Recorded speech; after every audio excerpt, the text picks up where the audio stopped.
গাড়ি পাবো, ন্যাশনাল রোডে গাড়ি পাবো, জ্বালিয়ে দেবো গাড়ি, ডাইরেক্ট গাড়ি জ্বালিয়ে দেবো। যদি তখন আমাদের সরকার আমাদের উপর কি নিচ্ছে তখন দেখা যাবে। আমি আজকে এসেছি জুয়েল রানার বাড়ির এখানে, অনেক কথা অনেক কাউকে জিজ্ঞাসা করলাম।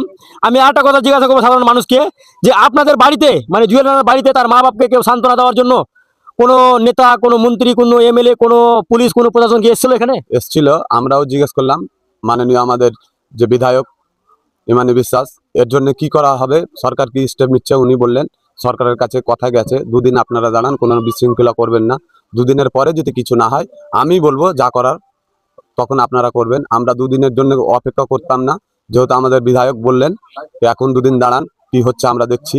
ব্যাপারটা মমতা ব্যানার্জির কাছে খবর গেছে, দুদিনের পরে যদি কিছু না হয় আমরা রাস্তায় বসবো।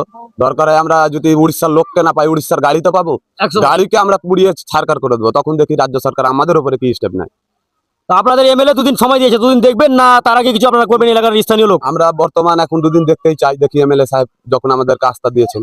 আচ্ছা, আপনাদের এমএলএ সম্মানের জন্য, মান সম্মানের জন্য দুদিন আপনারা সময় দিয়েছে, আপনারা দেখবেন। দেখবেন। তারপরে যদি না করে সেটা অন্য পদক্ষেপ নেওয়া যাবে স্থানীয় লোকের, যে মানে এটা নাকি নাকি দাদা? তারপরে আপনারা কিছু করবেন, পারলে করবেন, না পারলে ছেড়ে দিবেন, তাই তো?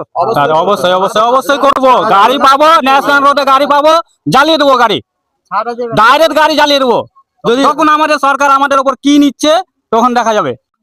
আচ্ছা, আপনারা যে বলছেন যে গাড়িকে জ্বালিয়ে দেবো, পুড়িয়ে দেবো, ছাড়খাড় করে দেবো সবকে, যে যারা গাড়ি চালাচ্ছে ওদের কি দোষ, আপনি এটা বলেন। আমি কাজে গেছিলাম, আমার কি দোষ ছিল? আমার কিছু দোষ ছিল? আমি তো রান্না করছিলাম, ওই জুয়েল রানা তো রান্না করছিল, আর কোনো দোষ ছিল? মুর্শিদাবাদ হওয়াটাই, মুসলিম হওয়াটাই অন্যায়?